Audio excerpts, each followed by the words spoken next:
8 तारीख 8 मार्च.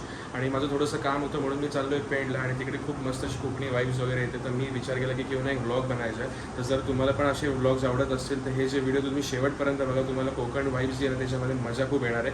सो तुम्ही शेवटपर्यंत व्हिडिओ बघा. सो इन केस जर तुम्ही माझा लास्ट व्हिडिओ बघितला नसेल, मी 1 दिवसामध्ये महाबळेश्वर ट्रिप कंप्लीट केली होती 550 किलोमीटर प्लस. तर जर का ते व्हिडिओ बघितला नसेल तर त्या व्हिडिओची जी लिंक आहे ती मी डिस्क्रिप्शनमध्ये दिलेली आहे. ते व्हिडिओसुद्धा जाऊन बघा. आणि मेन म्हणजे तुम्ही व्हिडिओज बघताय पण लाईक कोणी करत नाही आहे, सबस्क्राईब कोणी करत नाही आहे. सो व्हिडिओला लाईकसुद्धा करा, चॅनलला सबस्क्राईबसुद्धा करा आणि शेअरसुद्धा करा आपल्या फ्रेंड्स आणि फॅमिली. दुपारचा 1:30 आणि अजूनपर्यंत मी रेडी झालेलो नाही आहे. मी पटकन रेडी होतो आणि डायरेक्ट तुम्हाला भेटतो मी गाडीवर. मी तर रेडी झालेलो आहे आणि जस्ट माझ्या फोनला बॅटरी नव्हती म्हणून थोड्या वेळ चार्जिंगसाठी मी पुढे घरात थांबलो होतो.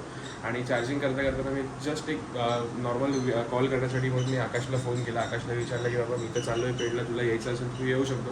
तर तो पण आता फ्री होता तर तो पण मला जॉईन करतो आणि आता आम्ही दोघं जण चाललो आहे पेडला. सो आत्ता वाजले 2:30 आणि तो मला 10 मिनिटामध्ये DNS बँकेच्याकडे भेटणार आहे. सो त्याच्यानंतरच डायरेक्ट आता आम्ही पुढे पेडला निघू. सो गाडी आपली रेडी आहे. आता आकाश मला भेटतो आहे 5 मिनिटामध्ये. तर आता वाजलेत 2:35 आणि आता मॅपवरती तरी 1.5 तास दाखवत आहे. 1 तास 50 मिनटं दाखवत आहे. तर आता बघू कवर किती वेळात करतो आहे. मे बी 1.5 तासामध्ये तरी पोचायला पाहिजे तिकडे. सो बघूया तिथं काय होतं.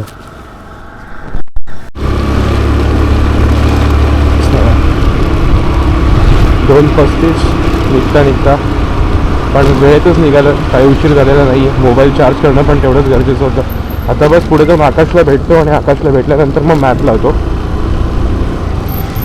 70 किलोमीटर्स आहे इकडून आणि 70 किलोमीटरसाठी 1 तास 50 मिनटं दाखवत आहे. तर 1.5 तासामध्ये कवर करायचा आम्ही प्रयत्न तर करतो. तो आकाश तिकडे समोरच थांबला आहे. मला वाटतं की मी पहिले पोहोचेन पण तो माझ्या अगोदर येऊन थांबला होता. आता थांबायची तर कुठे गरज लागणार नाही. फक्त मॅप लावतो आणि डायरेक्ट निघू आता आम्ही पुढे. दादा आवर दादा ओके. डोंबिवलीतून बाहेर पडताच आम्हाला इतका प्रॉब्लेम होतो. आत्ता डोंबिवलीतून आम्ही जस्ट निघालो DNS बँकेच्या पुढे आणि जस्ट 10 मिनिटामध्ये आम्ही फक्त 1-1.5 किलोमीटरच्या पुढे आलो. तर 1.5 किलोमीटर कवर करायला आम्हाला भयंकर त्रास झाला. मग तिकडे तर बाहेर पडायचं आणि दुपारची वेळ तर गरम पण खूप होतं भयंकर. मला वाटतं 35-34 डिग्री वगैरे आहे बाहेर. आणि कधी मी जॅकेट वगैरे घालून खूपच गरम होतं आहे आतमध्ये. पण जॅकेट असल्यामुळे फायदा पण आहे की ती स्किन जळत नाही आहे.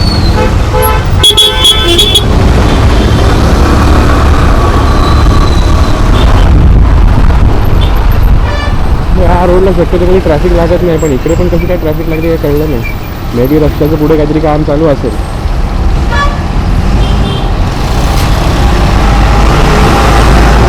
पण पुढे चालते आणि असं बोलता चालताना ती राईड कळत नाही की किती वेळात आपण पोहोचलो आहे किंवा काय. आणि असं कंटाळून होत नाही. सो आणि त्या राईडच्या हिशोबाने आणि तिला पण ट्रॅफिक लागलं.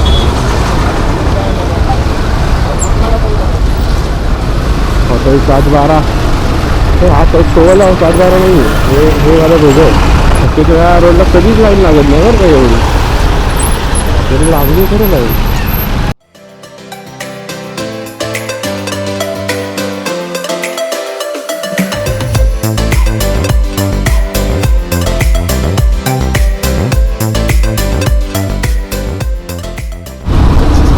हे आत्ता कळायला तयार नाही तर अचानक कसं काय ट्रॅफिक वगैरे लागलं ना.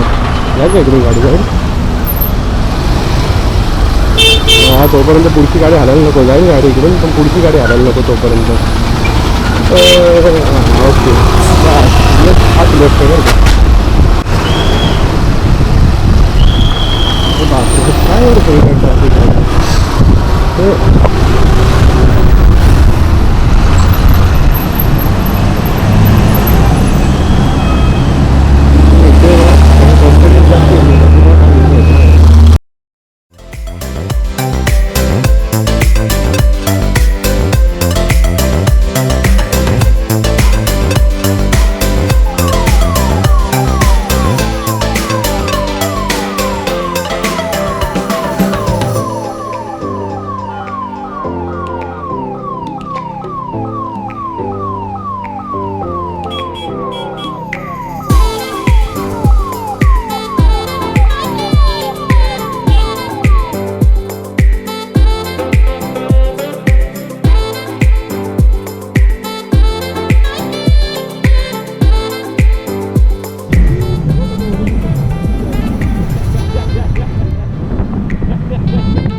जायचं असेल पुढून खालून लेफ्ट मारायचं, लेफ्ट मारून पुढे जाऊन पुढच्या खालून परत राईट टर्न आहे. त्या राईट टर्न घेतल्यानंतर आपल्याला कोकणात जायचा रोड जो तो लागतो. इकडे खूप विचित्र आहे आणि नागपूरमध्ये इकडे गाडी आपण गेली नाही, आपण या कोकणात जाऊन बघत बसून होतो ना. नाही मी राईट टर्न मारलो की समुद्र रोडला जायचं आहे आपल्याला, आणि त्याला फिरून दाखवतो आहे आपल्याला. इतकं फिरून नको जायला आहे ना, इकडूनच राईट टर्न मारू आहे, इकडून रस्ता आहे त्याच्यामध्ये. हां नॅशनल हायवे 48 तिकडून लागला. ॲक्च्युली मॅपमध्ये पूर्ण फिरून दाखवत होतं. हां बनवे ठीक आहे ना, काय विषय नाही, चालेल चालेल काय विषय नाही. आता गाडी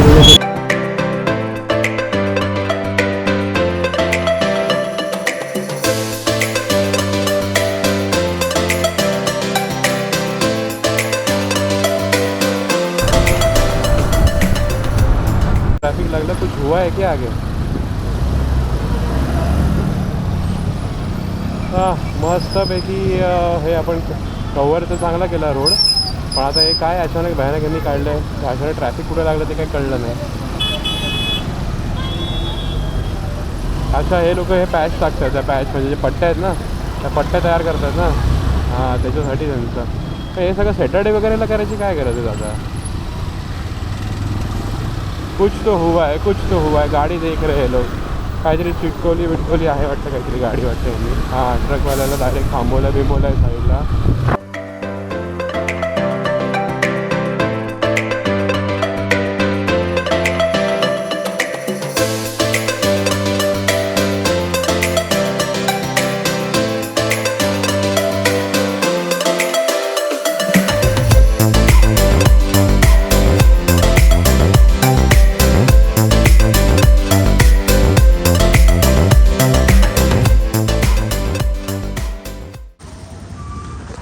पेणला तर पोचलो आहे आम्ही, आणि जिकडे मला जायचं आहे ते इकडून 1.5 किलोमीटर आहे. फक्त आम्ही थांबलो होतो जरा पाणी वगैरे पिण्यासाठी, कारण नॉनस्टॉप पेणला आलो आणि गरम खूप होतं आहे आणि रस्त्याची पण अवस्था खूप खराब आहे. रस्ता व्हिडिओमध्ये खूप चांगला वाटत असेल, पण ज्या वेळेला आम्ही गाडी चालवत होतो, गाडी चालवत असताना पूर्ण जॅकेटवरती माती आहे आणि पूर्ण हेल्मेटच्या वायझरवरती माती आहे आणि खूप मातीचा रस्ता आहे. म्हणजे जेवढा सरळ वाटतं तेवढा सरळ रस्ता नाही तो, बाईकसाठी वगैरे बिलकुल नाही, तो कारसाठी एकदम परफेक्ट रस्ता आहे. स्वतः आम्ही आलेलो आहे, तर आता माझं जे काही काम आहे ते उरकून घेतो आणि त्याच्यानंतर परत निघतो. जाताना कुठेतरी थांबू मध्ये काहीतरी खायला वगैरे. पेणला आम्ही इकडे आलो होतो, जस्ट माझं काम वगैरे झालं आहे, माझं सामान जे घ्यायचं होतं ते घेतलं आहे. प्रॉपर बॅग वगैरे पॅक झाली आहे. एक आकाशच्या गाडीवरती ठेवली बॅग आणि एक माझ्या गाडीवरती. सो आता आम्ही इकडून निघतो आहे परत जाण्यासाठी. आता कुठेतरी फक्त भूक लागली तर मध्ये कुठेतरी थांबू, बाकी असा काही विषय नाही थांबायचा. Let's go.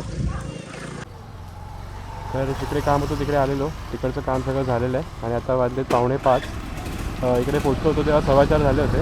इकडचा ॲड्रेस थोडा शोधायला उशीर झाला, पण ठीक आहे, नो वरी. तर सगळ्या गोष्टी झाल्यात आता आणि आता इकडून निघतो आहे परत घरासाठी. पण राईड करायला जी मजा होती ना ती मस्त होती, पण थोडा रोड आहे ना तो खूप असा बंपी रोड आहे, म्हणजे त्याच्यावरती ना 2 व्हीलर चालवायला तरी मजा नाही येते. आणि ह्याच्यासाठी रोड जर का आपल्याला डांबरचा जर का रोड असता ना तर ह्याच्यावरती गाडी चालवायला खरंच खूप मजा आली असते. नंदी त्यांनी सांगितलं होतं नंदी लागेल, नंदीच्या वाजून जो राईट रस्ता सरळ जातो तोच. पुढे इकडे चल पनवेल.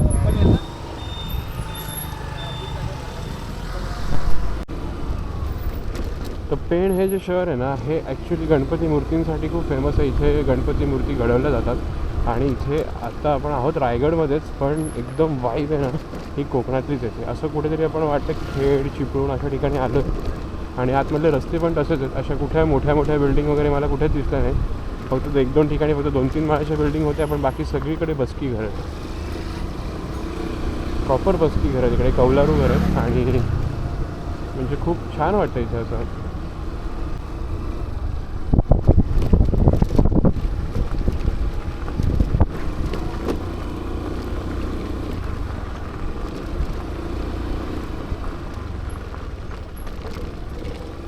तर आता जो तुम्ही ब्रिज बघितला असेल ना, या ब्रिजवरून आम्ही आता इकडून असं बाहेर पडलो आणि हा जो इकडचा मेन रोड आहे आणि इकडे पुढे गेल्यानंतर राईट मारला की पनवेल रोड लागेल. स्वतः आम्ही एकदम प्रॉपर रस्त्याला आलेलो आहे. एका ठिकाणी थांबलो, इथे कोकम सरबत वगैरे मिळतं, तर कोकम सरबत वगैरे आम्ही पितो आणि आमच्या गाड्या अशा इकडे प्रॉपर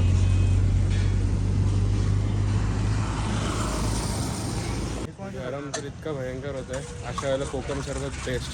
काही खाल्लं नाही तरी चालेल, पण कोकम सरबत एक ग्लास पिणं जरुरी आहे. दादाने मस्तपैकी बनवून दिली. हा सब्जा घातला ना.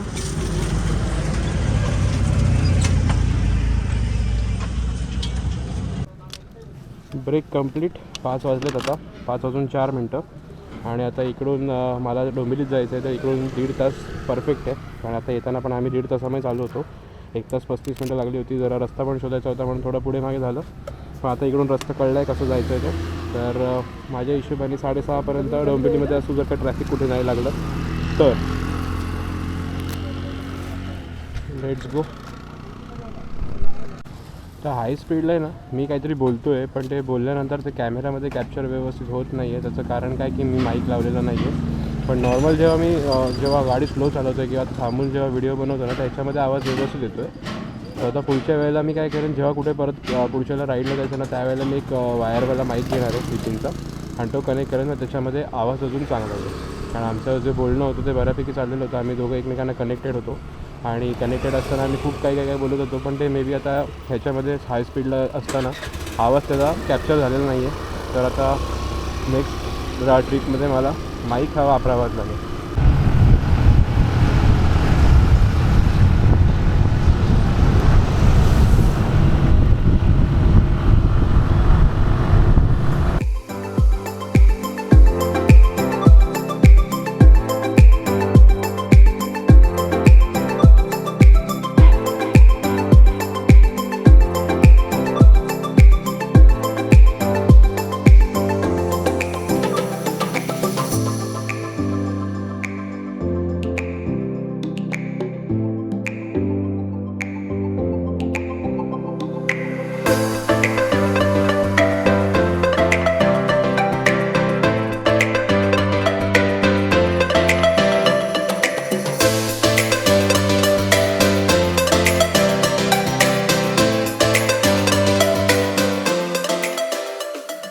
आता वाजलेत 6:32 आणि आम्ही 5:10ला निघालो होतो पेणवरून आणि आत्ता 6:32ला आम्ही डोंबिवली वाटाचे.